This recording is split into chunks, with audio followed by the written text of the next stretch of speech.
Hi friends, இன்னைக்கு நம்ம பார்க்க போற கதை வாழ்க்கை சூழ்நிலை. இந்த தலைப்புல இருக்க போது கடற்கரையில நண்டு ஒண்ணு மெல்ல மெல்ல அங்கேயும் இங்கேயும் நகர்ந்துட்டு இருக்கு. அது மேல சூரிய ஒளி பட்டதும் சூரியனை அப்படி அண்ணாந்து பாக்குது.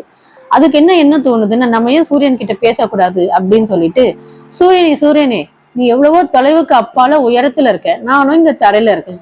ஆனா நீ என் மேல ஒளி அப்படி பாய்ச்சி அடிக்கிற, உன்னோட செயலை பார்க்கும்போது எனக்கு ரொம்பவும் வியப்பாதான் இருக்கு அப்படின்னு சொல்லி இந்த நண்டு சொல்லுது.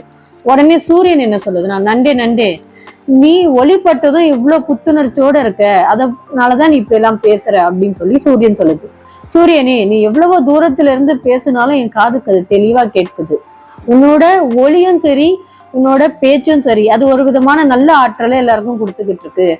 தென் என்னால நல்லாவே உணர முடியுது அப்படின்னு சொல்லி அந்த நண்டு சொல்லுது. உடனே சூரியன் என்ன சொல்லுதுன்னா, நண்டே நீ கடற்கரையை சார்ந்து வாழ்ந்துட்டு இருக்க, அதனாலதான் என்னோட ஆற்றலை நீ ரொம்பவும் குறைச்சு மறைப்பிட்டுட்ட. இதே நீ நாட்டுப்புறங்களையோ நகர்ப்புறங்களையோ வந்து பாத்தீங்கன்னா என்னோட ஆற்றல் இதை விட அதிகமா இருக்கிறத நீ உணர்வ அப்படின்னு சொல்லி சூரியன் சொல்லுது. சூரியனே, நீ சொல்றது உண்மைன்னு நானும் நம்புறேன். எனக்கும் நாட்டுப்புறங்களுக்கும் நகர்ப்புறங்களுக்கும் வாழணும்னு ஆசையா தான் இருக்கு. என்னுடைய சூழ்நிலை இந்த சார்ந்து தானே இருக்கு. நான் என்னோட சூழ்நிலைக்கு ஏத்த மாதிரி வாழ்றது தானே எனக்கு நல்லது அப்படின்னு சொல்லி நண்டு ரொம்பவும் கவலையோடவே சொல்லுது. ஆமா நண்டே, உனக்கு 1000 ஆசைகள் இருந்தாலும் சராசரியான நீயும் ஒரு உயிரினம் தானே.